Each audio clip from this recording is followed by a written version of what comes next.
शहर का नालेश्वर नगर बन गया है एक हॉटस्पॉट जगह, जहां पर आए दिन पत्रकार पहुंच रहे हैं तो कुछ समाजसेवी बाहर बैठकर टिप्पणियां कर रहे हैं। टिप्पणियां इस कदर कर रहे हैं कि उनकी आवाज़ बुलंद नहीं हो रही है, सिर्फ कुछ जगह कैद होकर छूट जा रही है। वो पत्राचार भी नहीं कर रहे हैं। एक शख्स है जो आगे आया है, वो है भारतीय जनता पार्टी का मनोज बारोट। उन्होंने पत्र व्यवहार किया है, लेकिन सवाल यहाँ पर यह है कि वो तथाकथित समाजसेवी कहाँ पर हैं। जब तबाह हो रहे थे, 5,000 से अधिक लोग अपने घर से बेघर हो रहे थे, उस समय जिम्मेदार लोक प्रतिनिधि आखिर कहाँ बैठे थे। सवाल ये भी है कि वसई विरार में अनधिकृत बांधकाम के लिए इससे पहले भी हमने स्पेशल रिपोर्ट आप सभी को दिखाई है, और उन सब स्पेशल रिपोर्ट्स में हमने आपको बताया है कि जब तक इस शहर में अनधिकृत बांधकाम से मुक्ति नहीं मिलेगी, इस शहर को अनधिकृत बांधकाम से मुक्त नहीं किया जाएगा, तब तक ऐसे ही लोग बेघर होते रहेंगे, ऐसे ही लोगों के घर उजड़ते रहेंगे, और ऐसे ही लोगों के आधार पर कुछ बिल्डर अमीर बनते रहेंगे और कुछ बिल्डर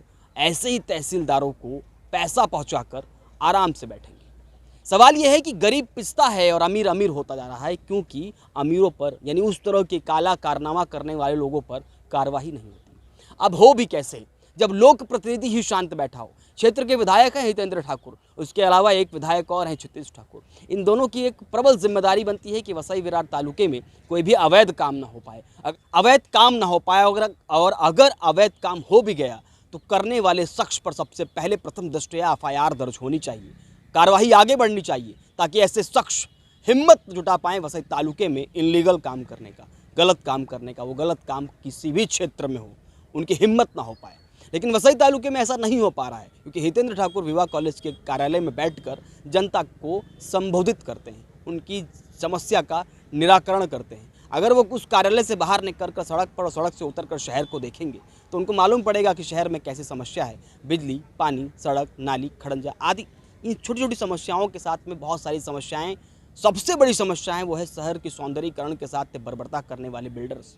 उन पर कड़ाई से कार्रवाई होनी चाहिए। लेकिन उससे दूर हटकर वो कार्यालय बैठकर फरमान सुनाते हैं अपने नगर सेवकों को कि देखिए फला आदमी हमारे पास आया, हम आपके पास भेज रहे हैं, ऐसा काम हो जाना चाहिए। वो नगर सेवक, पूर्व या वर्तमान नगर सेवक, अपने प्रयास के हिसाब से अधिकारी से बातचीत करने के बाद कुछ हद तक उसे रियायत दिलाने का प्रयास करता है। लेकिन अगर वो कार्यालय से बाहर निकलकर हिम्मत जुटाकर कहते हैं हितेंद्र ठाकुर का नाम चलता है, हितेंद्र ठाकुर का शब्द चलता है, अगर वो अपनी शब्दावली इस कदर चला दें, जो इनलीगल तरीके से, अनधिकृत तरीके से बांधकाम करने वाले लोग पनप रहे हैं, बढ़ रहे हैं, उन पर अगर हथौड़ा चलाते हैं अपने शब्दों के माध्यम से, अपने पत्र के माध्यम से, अपनी ताकत के माध्यम से, तो शायद वसई विरार अनधिकृत बांधकाम से बच सकता है। लेकिन आखिर कब उठेगा उनका हथौड़ा, उनके ताकत का सही मायने में प्रयोग कब होगा, ये सब देखने वाली बात होगी। क्योंकि जब तक उनका प्रयोग नहीं होगा तब तक ऐसे ही बेघर होते रहेंगे लोग, तब तक ऐसे ही और भी लोग, चौली में बसने वाले लोग, अनधिकृत बांधकाम में जो अनपढ़ हैं, जो नहीं समझ पा रहे हैं कागज़ पत्तर की कार्यवाही को, जो बाहर से आकर रहना चाहते हैं यहाँ पर, वो हमेशा कहते हैं ना कि मुंबई से घर सस्ते वसई विरार में मिलते हैं, इसलिए यहाँ पर लोक संख्या बढ़ गई है। लोक संख्या क्यों बढ़ी है? क्योंकि यहाँ पर ऐसे लोग भी रहते हैं जिनको पत्र व्यवहार का ज्ञान कम है। बिल्डर और तहसीलदार की मिली भगत के कारण महानगर पालिका भी उसमें भ्रष्टाचार में लिप्त हो जाता है, और उसके बाद बिल्डरों को पनाह मिल जाती है ऐसे लोगों को रखने के लिए।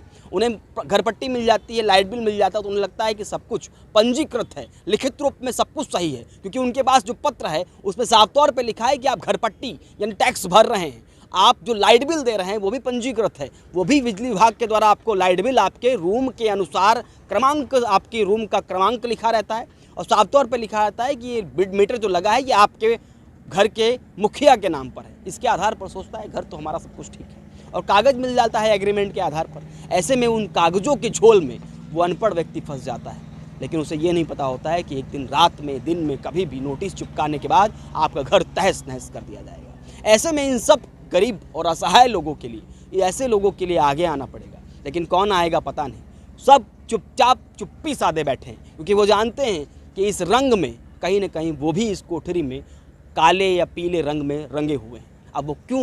क्योंकि वो भ्रष्टाचार के बढ़ावा देने वाले किसी बिल्डर के, किसी अधिकारी के साथ में वो लोक प्रतिनिधि भी लिप्त है। ऐसे में वो जो व्यक्ति पिस रहा है, फिर से वही बात आती है, आम गरीब इंसान के लिए न्याय और हक की लड़ाई कब लड़ी जाएगी, कब उनके लिए आवाज़ बुलंद होगी, इस शहर की सौंदर्यीकरण को कब सुरक्षा प्रदान की जाएगी, हितेंद्र ठाकुर कब अपनी ताकत का प्रयोग करेंगे, आखिर कब वो अपने बल का प्रयोग करने के साथ शहर की सौंदर्यीकरण को बचाने में कामयाब होंगे। इस शहर की रक्षा सुरक्षा के लिए कब वो आगे आएंगे, ऐसे बेघर होते हुए लोगों को कब बचाने के लिए आगे आएंगे विधायक, ये सब देखने वाली बात है। देखने वाली बात ये भी होगी कि उन बिल्डरों पर कब कार्रवाई होगी जो शहर की सौंदर्यीकरण के साथ लगातार खिलवाड़ कर रहे होंगे, और उन पर कब कार्रवाई होगी जो तहसील में बैठकर इस शहर की सौंदर्यीकरण के साथ में खिलवाड़ होने के लिए वो भी संरक्षण देते हैं। आज के लिए इतना ही, लेकिन इस रिपोर्ट में साफ तौर पर है कि लोक प्रतिनिधि से लेकर अधिकारी अपनी जिम्मेदारी को नहीं समझ रहे हैं। इसके लिए कड़ाई से पेश आने की आवश्यकता है। कानूनी दांवपेच खेलने की बजाय उन पर उनके साथ आगे चलकर कार्रवाई करने की आवश्यकता है, वरना अगर कार्रवाई नहीं होगी तो शहर के ऐसे ही लोग बेघर होते रहेंगे।